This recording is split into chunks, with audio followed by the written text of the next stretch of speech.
bengkok jero banget. Nek tiba ning sirahku iso pecah dadi sewarang-warang. Bola dewa ya nesu itu ampe. Ngopo? Terus? Apike awake ndonga sak iso-isane. Mergane iki modar tenan awake dhewe yakin. Lah ngopo? Mulane ayo mlayu. Ayo mlayu ndak serang doyan Ndara Werkudara. Wis doyan Ndara Baladewa. Mlayu sing ben ayo. Kowe ndi sing ana? Ya. Modar kowe. Wah, kowe nabrak Satpol PP.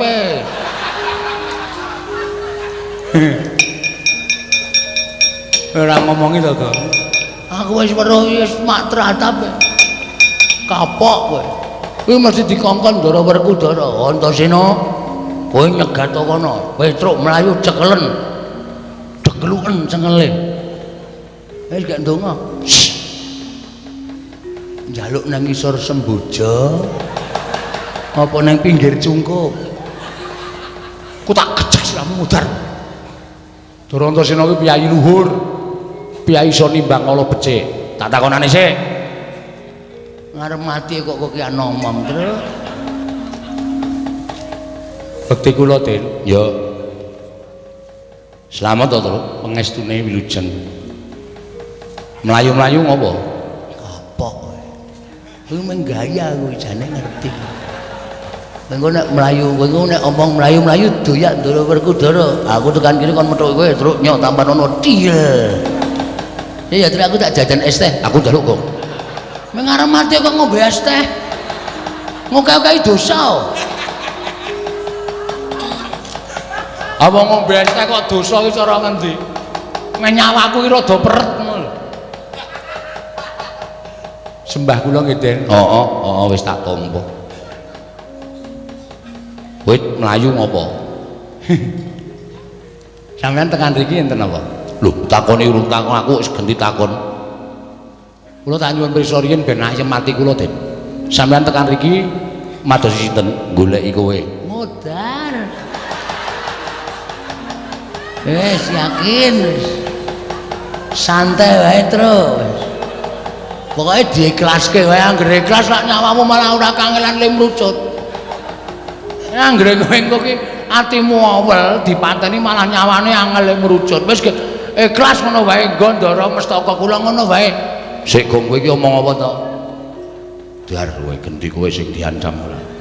Aku ora nantang bapakne kok. Kowe mlayu mrene ngopo to? Dioyak Keng Rama. Lho, bapak sapa? Bapak Pucung. Kowe lha sembrono petroke. Cucuk watu sisan gong-gong. Hei, sih. Aku ki wedi tenan. Semongane kok malah meden-medeni ora. Kepoyo ora to? Kepoyo. Abang wedi kok ora kepoyo ora. Doyak bapak. Nggih. Wah, halus. Doyak bapak. Ngopo terus kok doyak? Mesti ngono. Ngopo kok doyak? Ngandel ora. Ayo gek bloko. Setokong. Waduh. Weteng kula ora banget, Gong. Kowe dagel aku Dinggo ora. Nggih. Anu mergi kula teng Datulaya nantang kalih Keng Rama. Nantang bapak. Nggih. Ha sebabe nah Keng Rama nundung Ndara Sedewa. Nundung Pak Cilik Sedewa. Nggih. Lah terus ana hubungane apa? Sambung rapete antaraning kowe karo Pak Cilik Sedewa. Lho rak mbutuhke Pandhawa 5 jangkep 5 mboten gothang. Pamriye? Nggo tamba bapak. Bapak niku lara, wis kaya ketap-ketip kaya wis koncatan nyawa nika. Ning iso dawuh, Pandhawa 5 kon rawuh mrene sinambi mundi Pustaka Jamus Liposada kuwi dadi usagaku. Dadi tamba. Lah nek Pandhawa gothang kurang siji, ora iso rawuh teng Karang Kadempel. Oh, bapak mati piye ayo? Nek Semar mati piye? Mula kula wani kalih Kang Rama merga Kang Rama nundung Ndara Sedewa. Oh ngono to. Nggih. Ya ngapunten. Bari baksa kula wonten Kang Rama. Ora usah nangis. Arep mati kok nangis. Ya dimut ya. Mah. Urung irung kok kon ngemut.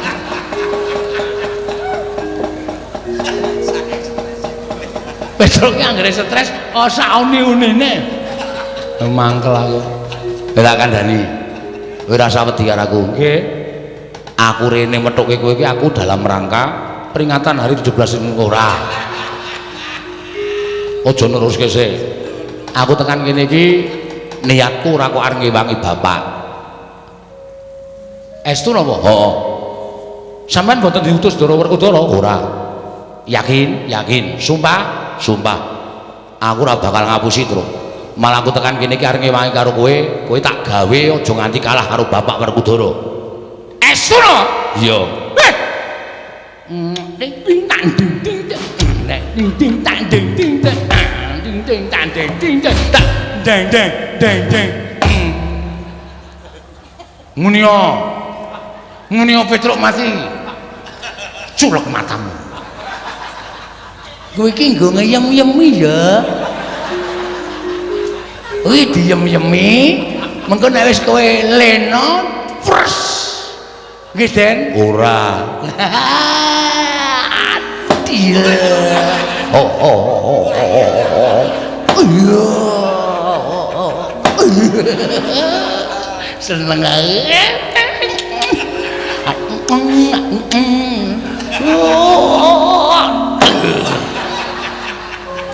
Ora tak jajake es teh. Weh, Kong. Anonya ya sithik-sithik ora. Turaku lho. Ya wis ora apa-apa. Den, apa? Kula doyak Ndara Baladewa. Sebabe? Sebabe padha kali Petruk. Lho, jare sing nundung Majelis Dewa Bapak Werkudara. Anane Kang Rama duka.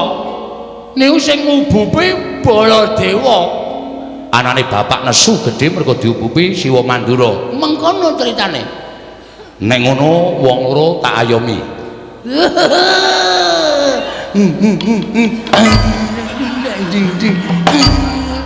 Wong arep males kok ora. Iki. Saiki do pindah kene. Pindah kono. Pindah kono iki. Pindah kono. Doh.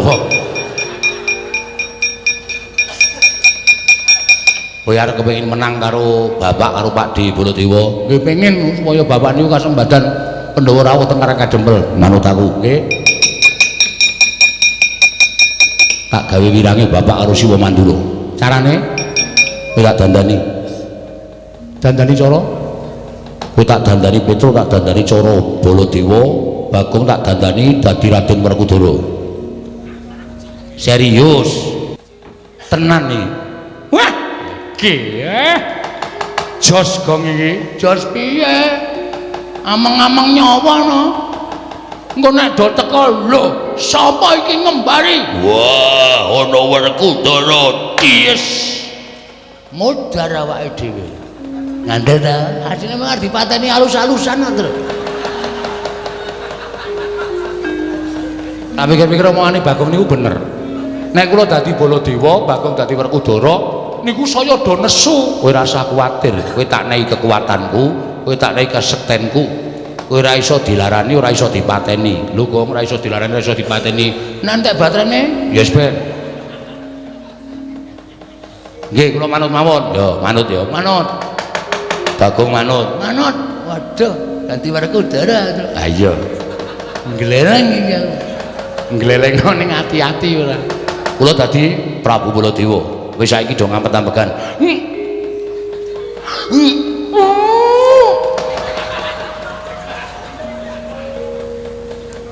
Wah. Tok denke ya. Nganti kuning. Do ngampet-ampekan. Bagong ngampet-ampekan. Tak suwun karo sing gawe jagat muga-muga kowe iso wujud Baladewa karo Bapak Werkudara. Nggih. Ing titiprane manganak Hanom Paricata Mbak Lumembak Balume mbak lamun mambeng rumbak ing samudra hangra. Sida ora iki ora omong ngenteni len jupuk wayang. Oh iya. Ameng Petro dadi Baladewa kok wayang lawas. Ya gleleng-gleleng wae. Eman-eman to ya. Wis Bagong meneng. Wah, sedekep kok isih omong kowe. Sula meneh mawon. Yo. Tan samar pamoring sukma sinumaya. Sinumaya winaya ing asepi. Oh, mandi panyuning Sang Antasena. Ilang wujuding Lora Petruk miwah ora Bagong ana nata mandra tuwin Raden Haryawerkudara.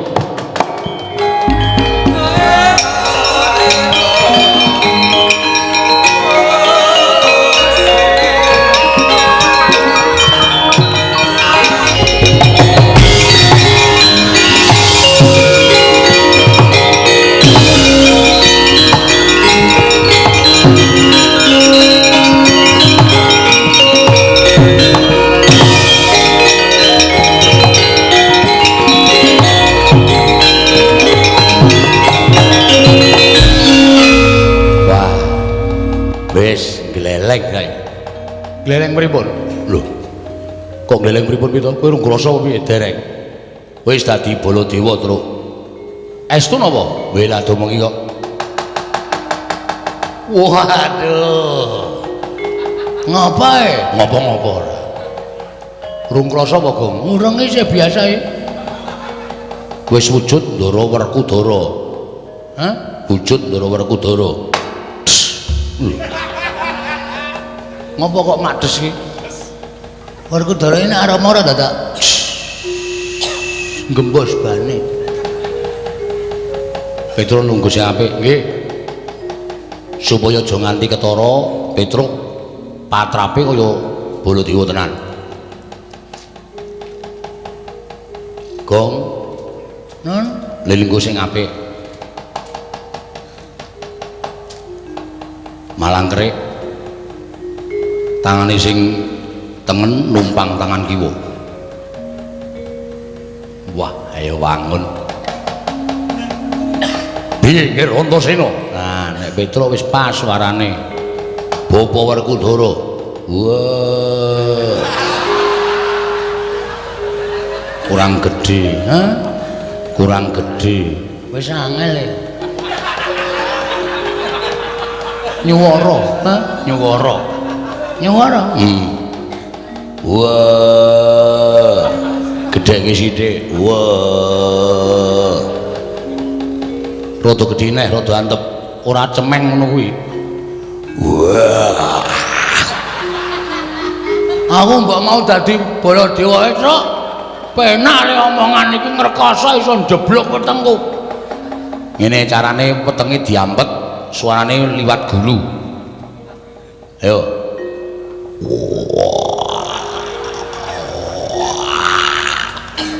Wah angel iki. Piye carane? Coba latihan sik ndak selak do tekan kene, Gong. Oh, nah rada-rada gedheke sithik, Kas. Oh. Nek gedhe sithik iso ora? Bisa, ning cendhek. Ora apa-apa.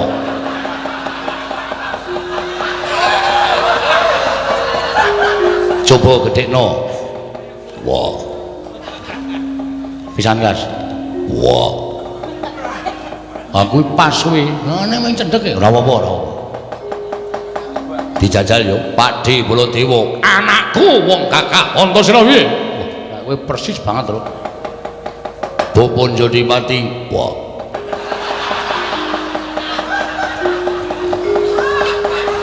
Ayo kek nyeluk jenengku. Wah. Bapak matur kesembah katur ya, Pak. Wah. Antasena tak tampa. Waduh. Wae gedhe kok suarane cilik. Angel jan repot aku moh carane. Aja putus asa to, Gong. Ora tak dadake es teh. Ya wis. Omeng pahitane kok meng es teh. Bapak Werkudara. Antasena. Anakku. Opo? Ah wis ngono wis ora ketara kok. Iya. Bapak iki arep doyak-oyak mungsuh, Pak. So. Mingso sapa saking cepete mingso. Mungsuhe padha karo bapak.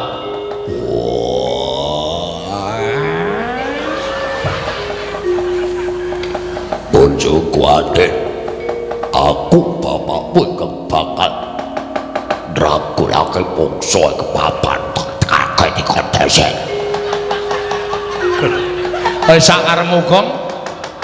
Bejo cilaka tok sandang dhewe. Aja kaya ngono. Wah, aja nekake aku. Werkudara. Boleh dawa. Baladewa kakangku apa? Sing prayitna ngati-ati, Dimas. Wah, iya. Aja kuwatir. Antasena Mundura mungsuh tak trajake. Yo ngati-ati wis kono. Iki mengke nek kula dipateni ora bakal mati wis to. Wis tak nehi jaya kekuatan. Kowe dilarani ora bakal loro, dipateni ora bakal mati. Oh nggih. Aku piye? Nek kowe mati, wah. Jangan begitu. Kowe ya ora apa-apa, Pak, ora usah kuwatir.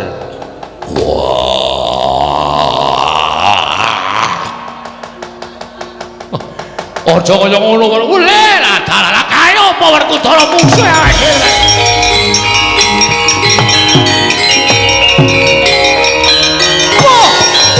Wah, piye? Wah.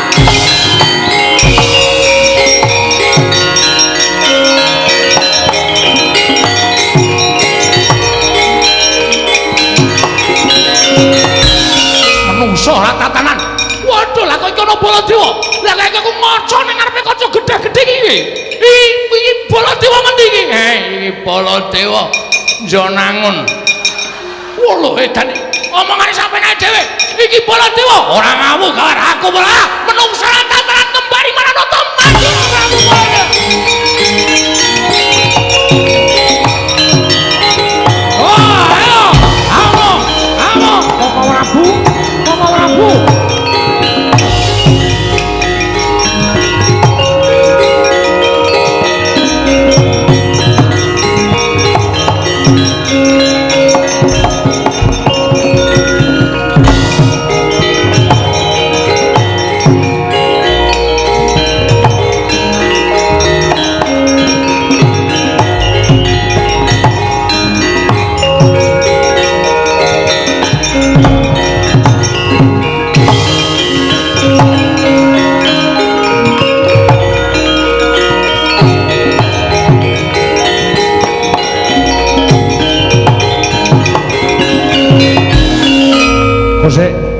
Iki kersa iki? Inggih.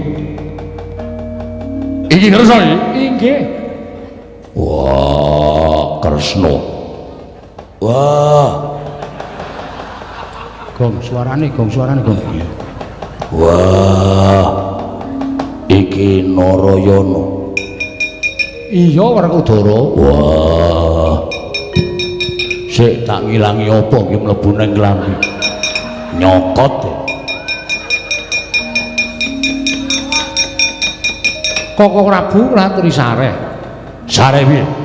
Ana wong sing ngembari karo aku paning jajaran kuwi menungso ngembari karo aku iki. Ndelok diajar. Kresna aja percaya. Kuwi sing ngembari karo aku. Inggih, kula ngertos.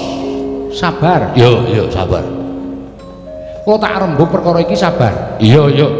Lho kok ora basa karo aku? Ora basa ora apa-apa, rumah sama aku ora ngerti karo kowe piye? Lho. Kersa ngerti?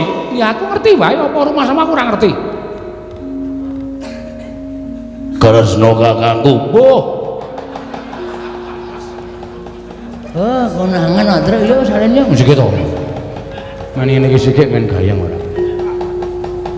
Ora kok sik. Apa kira-kira negara Ndrawati wis ilang pagebluk ingkang tumama ilang kados pundi? Pagebluk menapa Prabu? Koseta. Yai Prabu mau tekan kene aku yang nderekake wonten wikatine. Yen ngambil pustaka Jamus Klimasata ing wigati kinarya tumbal wadali Praja Ndara ing taman pagebluk. Lah kok Siadius tekan kene iki apa Ndarawati wis tentrem mangkira yen Setyaki wonten dawuh kowe seksine ya. Kula nembe menika sowan wonten negari ing Ngamarta lan Ndarawati mboten kenging menapa-menapa Prabu. Lah, apa to kowe? Kandhane ngayal, senengane kowe ngarani karo aku sing kaya. Meneng ora? Lho, aku nata Ndarawati. Iya, ning meneng ora? Ora meneng tak bubuti bringos kowe. Wah, meneng aku. Oh ya wis, ya wis. Tak kira iki kok ya. Dene kaya ngene kok anggepe. Mung dianggep Werkudara dadian saka duel. Duel jengkulmu mlonjot. Wis kok ora anu iki. Men mau dunake duar. Aku nendang ra dirasake, Antasena ngapusi jare ngekaki kasekten bul ya ora ana apa-apane to. Nek ora mati, sing penting ora mati. Ha iya. Mangkene piyen? Ning sadurunge ayo. Ana Kangen Petruk salin. Lho, Petruk sapa? Petruk sapa tutuk gundulmu? Pikir Petruk to? Baladewa, Petruk. Ayo salin. Ngayel ayo salin. Kowe barang. Aku sapa? Kowe Bagong kok dadak aleman. Yo, bubar pisan to. Sudah. Ganti klambi. Wah, yo. Waduh, gaya ora.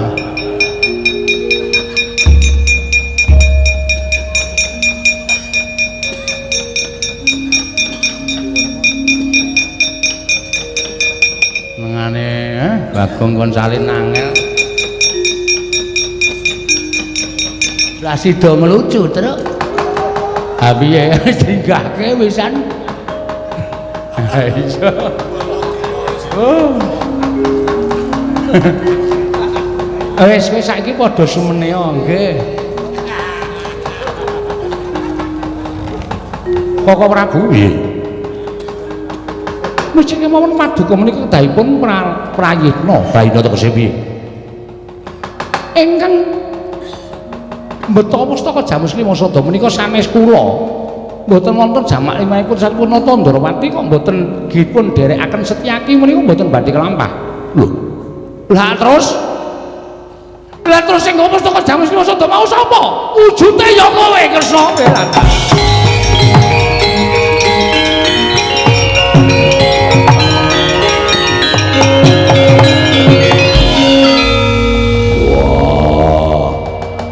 Tresna aja mbingung aku wis kebacut nundung Sedewa jebul sing gawa pusaka dudu kowe dudu Werkudara Setyaki seksine iki Kakang Mas Yudiwati sanes kok Prabu nembe menika rawuh wonten negari Ngamarta.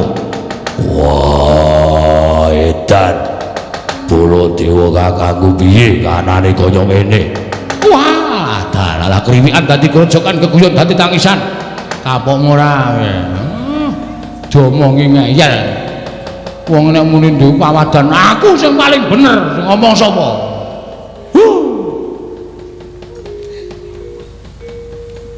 ya geletne ya us mangkel aku kok senengane wong anggere rumangsa bener kok terus ora iso dikandhani ora iso delekke saiki buktine kaya apa kowe piye nek anane kaya ngene iki wah dalah waduh kewirangan aku Kresna aku tak bali nek mantra wae.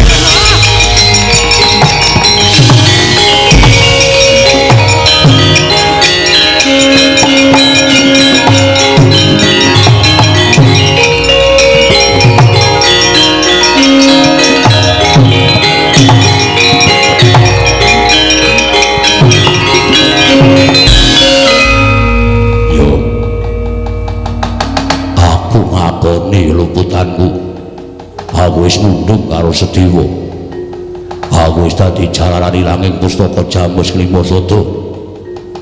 Ning lelakon sing wis kelakon digetunana tanpa guna. Werkudara, pancen bener apa kang tok kandhakake? Ngibarate sego ing wis dadi jenang ora bakal pulih dadi sego. Yo. Mula perkara iki wajibe ditanggung jawab tegese wani nanggung perkarane. Nanggung perkarane piye? Ayo sowan ngersaning Kakang Semar Badranaya. Nadan ora nganti pustaka Jamus Klima Sada sarta ora nganti lawan Adi Muragil ingkang lunga saka negara Ngamarta.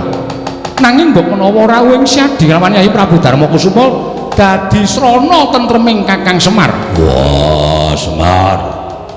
Aku njaluk ngapura. Ngarep kakangku tak boyonge sowane Karang Kadempel jlamprung tak ajake nekula tak kandhine. Semar, aku luput, aku njaluk ngapura. Dimas, mangkat to dhisik. Wah, yo aku njaluk ngapura, Semar.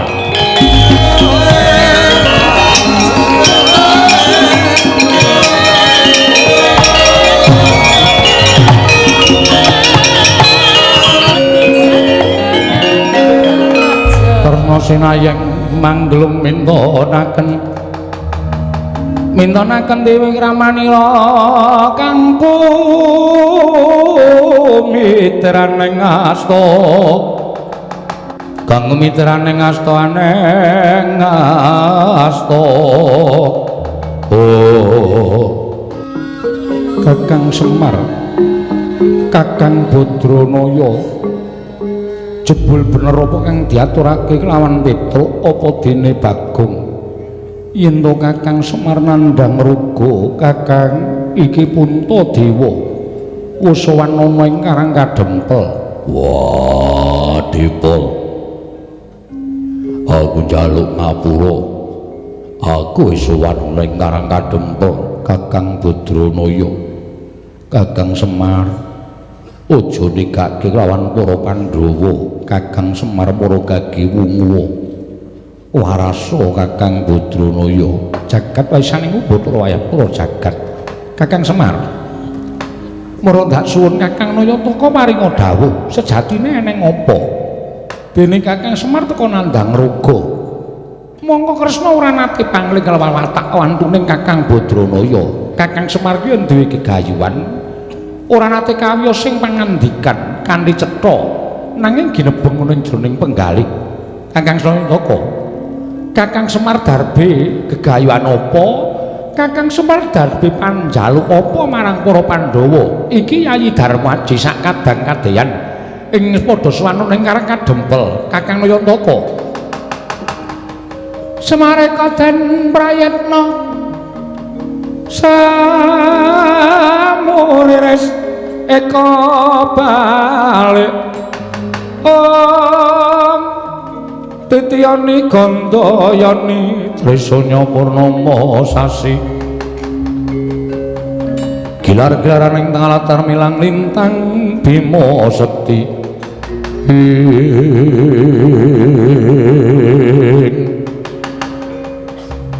dupi midhanget sabdanipun ingkang Bendara nenggih nata ing Ndrawati Sang Prabu Sri Bathara Kresna dadi gumaregel penggaling Kula Semar Badranaya pilon-lonan mandhap saking patenggan ndengongok Sang Badranaya lenggah sekeca kagiat sangganing para Pandhawa wau titiyane gandayane tresanya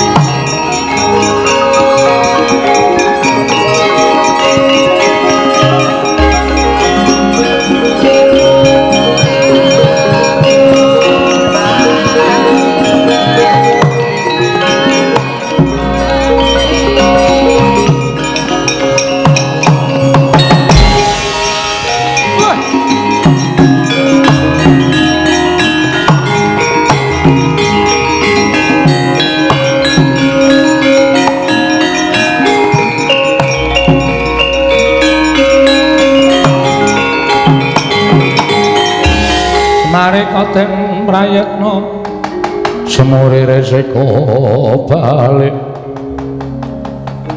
titiyoni gandayani Krisanya Purnama sasi Ndara kula Ndara Puntadewa Ndara Werkudara Ndara Janaka Ndara Kresna iya Kakang Semar ya Dewa iya Kakang Semar syukur yen to Kakang Semar wis katon luwih prayoga dina samengko syukur Kakang Semar. Wah, Bapak waras to. Wah, Bapak waras dong. Wah, wis mengaleman selama ini. Wis genah kuwi ora ana apa-apa kok gregah tangi tanpa mimik obat, tanpa ngombe jamu kok terus gregah tangi. Oh, Bapak iki ya duwe gayane ya sok ngono kuwi nek duwe kekarepan kok. Kakang Semar ora usah dadak api-api nandang raga sejatine apa ingkang ginayu. Kula pancen ngrawuhaken ndara-ndara kula Pandhawa ingkang wigati namung badhe kula aturi priksa bilih kula menika kepengin bangun kayangan.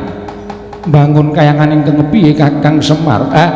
Mboten perkara kayangan ingkang magrong-magrong dumadi saking Mutiara Jamrut menika mboten. Ora embane kayangan Sulalaya kula kepengin kembali marang Kayiwangan Sulalaya menika mboten. Ning kayangan menika papan sing tentrem, papan sing ayem, papan sing rukun. Papan sing manunggal mboten wonten raos diya diniya wonten madyaning kayangan. Mula kula kepengin mujudake kayangan menika mapan wonten negari Ngamarta gesanging para kawula tanpa beda gesang wonten ing Kayiwangan. Kebaing katentreman, kebaing kabungan. Sranane kula namung kepengin ngrawuhaken ndara-ndara kula Pandhawa wonten Karang Kadempel. Ingkang wigatos namung kula kanthi nyaketi gumregahing para kawula gumregahing sedaya para kawula negari Ngamarta supados dipun caketi raosipun. Amargi menapa Ndara? Sing jeneng kawula menika mboten betahaken brana picis, mboten betahaken dibyuki bondo donya mboten. Ning nek digatekke uripe karo pengarepe, kawula menika bakal saya percaya karo sampeyan. Percayaning kawula karo ndara-ndara kula Pandhawa mujudaken satunggiling praja ingkang ayem tentrem, praja ingkang gemah ripah lojinawi embane kawula sami urip wonten ing Kayiwangan. Wah, Dewa teka luhur temen gegayuhanmu Kakang Semar. Yen to kaya mau paring dawuh lawan Petruk mesti wae ora usah dadak ana lelakon ing tentu manduk ana ing praja Ngamarta. Lah lelakon apa? Yen to Kakang Semar kepengin ngrawuhake Pandhawa 5 cacahe dina samengko ora bakal lakon. Sebabe ragil Pandhawa Yayi Sedewa lunga saka Ngamarta. Lunga saking negari Ngamarta? Iya Kakang Semar. Lah sing dadi jalarane merga ditundung dening bendaramu ya kuwi adiku Njodipati. Ditundung dening Werkudara Kakang Badranaya. Semono uga pustaka Jamus Kelima Sada kalimput dening mungsuh dibet digawa dening panjalmaning wong kang murang tata. Satemah pustaka Jamus Kelima Sada lan Sedewa ilang saka negara Ngamarta Kakang Semar.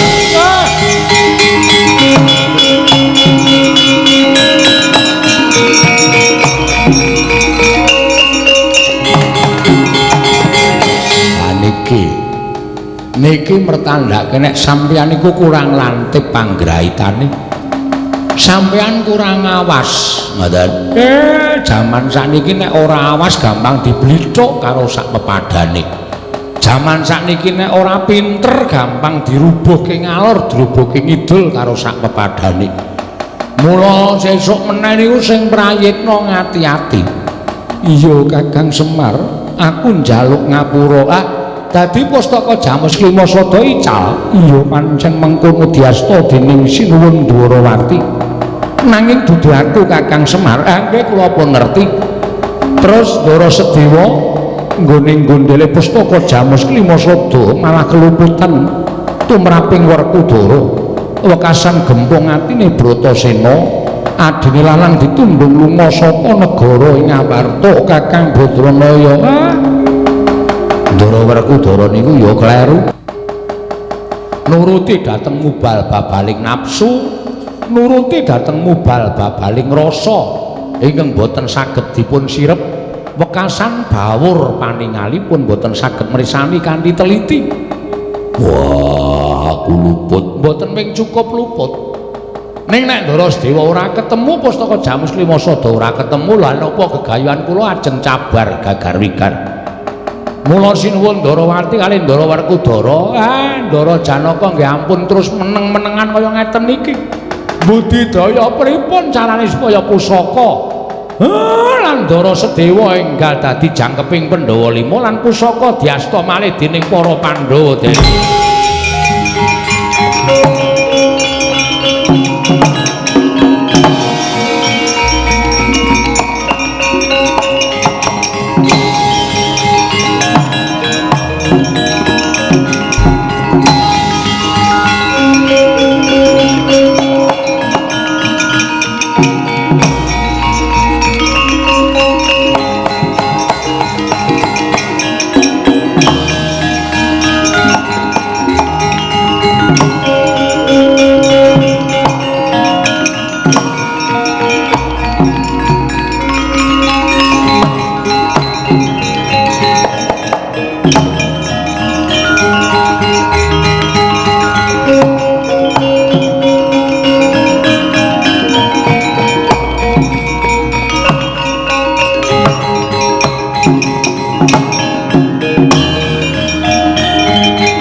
Sinayang manglung minuraken Dewi Kramanira kang memitiraning astaning asta Bintara.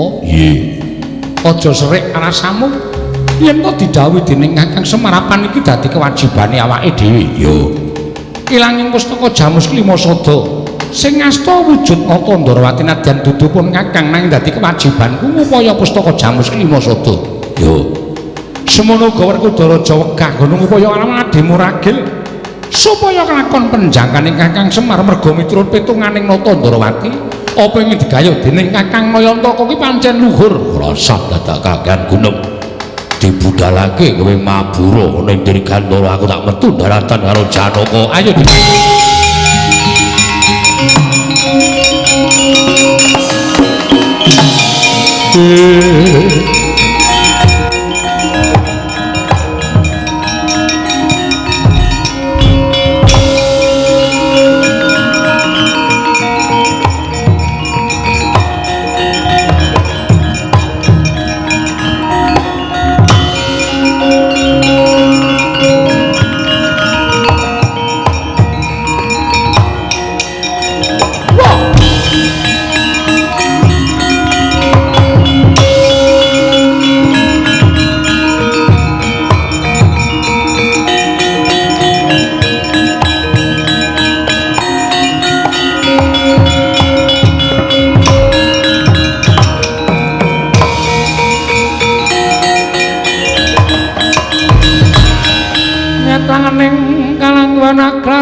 aklar pandhan moncar dinonir kegunang suram-sara tetan padhang kasoran pajaring purnameng gegono dasari mangsa katiga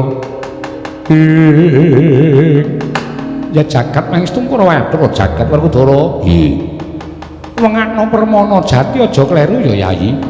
Wah kaget dinana wujud Kresna loro cacahe. Aja mati tanpa aran. Kowe ingkang aja mati tanpa aran. Aku Nata Ndarawati.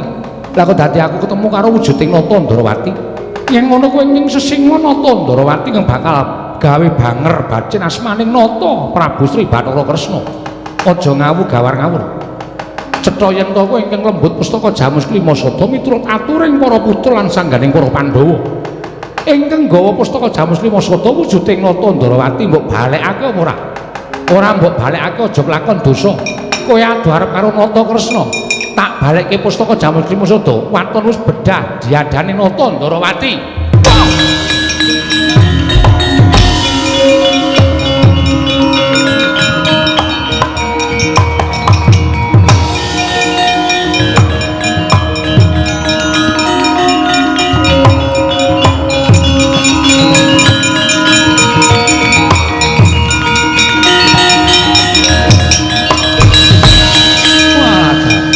Werkudara, kowe aja kleru.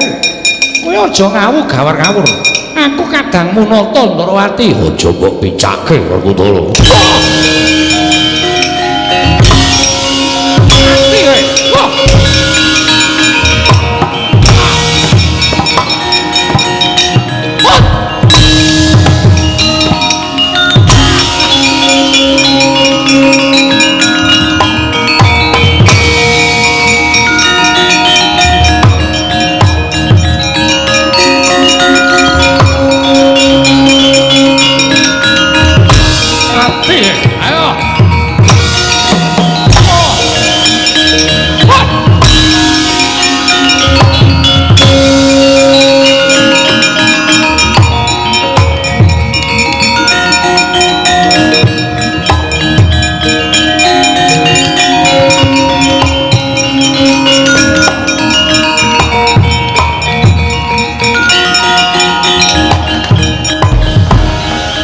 Atmara Sang Arjuna Esmanya kang kamanungsan kasrepan tingkahke mungsuh. Piye Janaka? Koko Prabu nyata mboten jamak limrahipun menawi nata Ndrawati tandhangipun kados mekaten. Koko Prabu ingkang rayi kasoran nadyan Kakang Mas Njodipati ugi kasoran lawan nata Ndrawati ingkang sajaipun sampun benten kaliyan paduka Kanjeng Koko Prabu. Janaka wonten paring adhawuh sabisa-bisa tambakan lakuning Ratu Ndrawati ae. Koko Prabu badhe tindak dhateng pundi aku tak golek jago ingkang sakmurwat karo kekuwataning Tresna kae.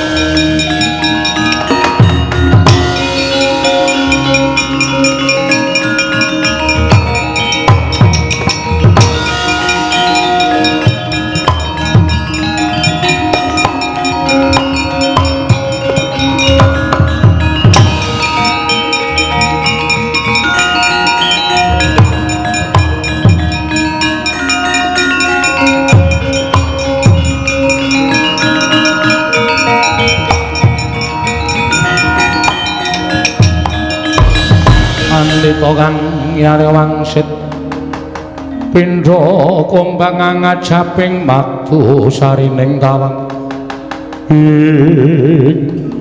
Ana pandhita muda sapa? Aku pandhita Kleyang Kabur kang enak mendung kebaraten. Ing endi tibane kono papan dunungku? Yen kowe takon karo aku Begawan Waskita Jati. Begawan Waskita Jati ya. Panjenengan sapa? Tepung kinata Ndrawati Prabu Kresna Penemban. Nadyan muda tumaruna nanging gak sawang kekuwunge kaya anelai. Cetha lamun panjenengan pendhita ing nadyan tasih muda nanging wis buntas kawruhe. Apa kira-kira yen nata Ndrawati nyuwun tulung kaliyan Penemban Waskita Jati, Penemban bisa paring pitulungan kaliyan nata Ndrawati. Sinuwun. Kepasang Yogya katujuh ngene dene dina samengko aku nedeng lakoni tapa ngrame. Tegese tetulung marang sak pepadaning urip. Kersaning Sinuwun Ndrawati kepiye? Aku duwe mungsuh ya kuwi wujude tan prabeda kelawan aku ingkang gawe lengsem ing nata Ndrawati. Sarta nyidra pustaka jamus miyang jimat lima sada. Waskita Jati yen Penemban Waskita Jati bisa mateni ratu ingkang wujude tan prabeda kelawan panjenengan ingsun. Aku ingkang bakal paring apa ingkang mbok suwun. Adalah wong apa ngrame ora bakal nyuwun sesulih apa-apa. Sinuwun Ndrawati tak aturi ngaso sawetara tak trajange kaya ngapa wujuding mungsuhmu.